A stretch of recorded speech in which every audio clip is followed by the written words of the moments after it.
Bonjour à tous, ici Eric Epting. Souvent, le choix de la société de marketing de réseau est uniquement basé sur l'émotion que l'on a ressentie, par exemple en sortant d'une réunion, ou après avoir assisté à une conférence de présentation sur Internet. Alors oui, cette émotion est indispensable, mais si elle est indispensable, elle doit également être accompagnée d'un petit peu de réflexion, je dirais. Et voir quelques points à vérifier n'est jamais du temps perdu. Alors voici ces quelques points pour éviter les mauvaises surprises et encore, alors ça c'est l'excellente surprise, renforcer encore votre conviction que vous avez choisi la bonne société. Le premier point, c'est l'intégrité et l'expérience des dirigeants. Alors faites une recherche sur Internet avec leur nom pour voir ce qui se dit de bien, ce qui se dit aussi de moins bien. Est-ce qu'ils ont été distributeurs avant, ou au moins une partie d'entre eux, pour savoir quel est le parcours, savoir par l'expérience justement quel a été le parcours type de chaque distributeur avant de réussir. Voilà, donc ça c'est des questions à vous poser, et d'aller voir sur Internet effectivement ce qui se dit là-dessus. Le contrat. Alors, le contrat est souvent négligé. Moi-même, il m'est arrivé de négliger mes contrats par émotion excessive, on va dire. Le contrat, il y a généralement 3 points à vérifier. Premier point, la résiliation. Si vous voyez une clause de résiliation pour, entre guillemets, quelque raison que ce soit, c'est mauvais. Date anniversaire, ou c'est formulé parfois sous forme de renouvellement, donc pareil. C'est comme la résiliation, sauf qu'il y a une date. Troisième point, les obligations continues, et là c'est, voilà, vous êtes obligé de continuer, même à 85 ans, de continuer à aller chercher d'autres clients, chercher d'autres distributeurs, sans fin.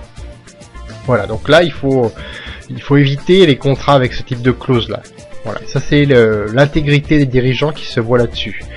Rassurez-vous, ça ne prend pas très longtemps quand on sait où chercher. Deuxième grand point, ce sont les produits. Alors, il faut des produits apportant un véritable plus dans la vie des gens.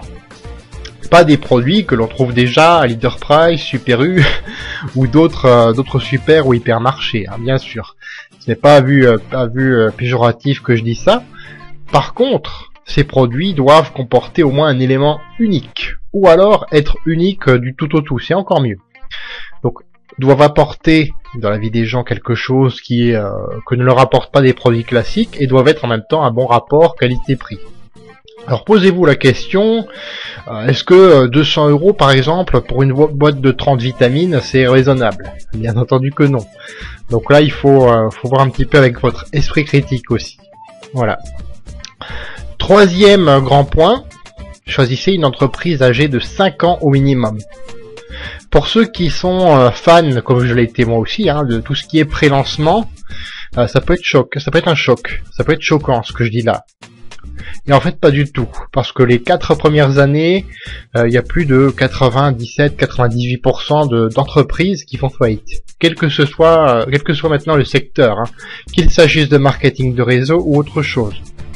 Vous avez bien entendu aussi cette phrase qui dit que une entreprise n'est rentable qu'au bout d'un minimum de 5 ans. Et c'est vrai, c'est une règle implicite économique. Voilà. Donc, pas une société trop âgée non plus, et surtout, implantée sur un marché de masse, qui concerne vraiment un très très grand nombre de personnes.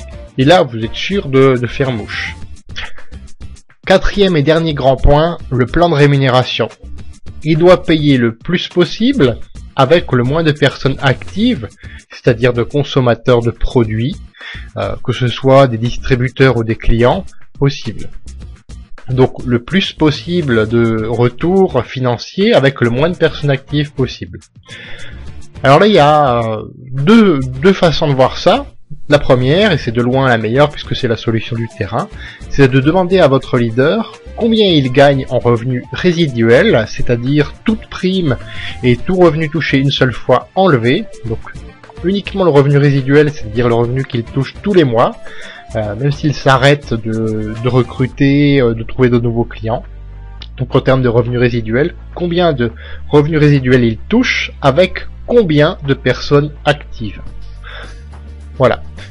Ou alors vous faites le calcul vous-même. Donc ça c'est un petit peu moins réaliste puisque c'est moins sur le terrain, mais ça peut aussi vous donner de bons repères.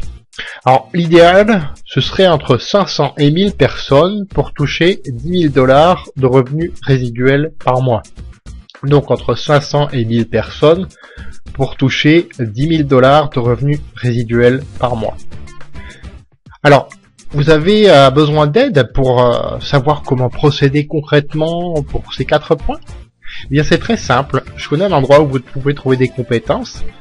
Allez sur ce petit lien, remplissez le formulaire, vous recevrez l'e-book Le succès en 10 étapes qui a été écrit par mon mentor Michael Delouis. Et là-dedans, vous aurez toutes les compétences pour décortiquer à votre tour, bien entendu, toutes les composantes que je viens d'expliquer. Alors, bien entendu, nous prendrons contact ensemble et je vous fournirai ensuite d'autres outils encore. Je vous dis dans une prochaine vidéo. Au revoir.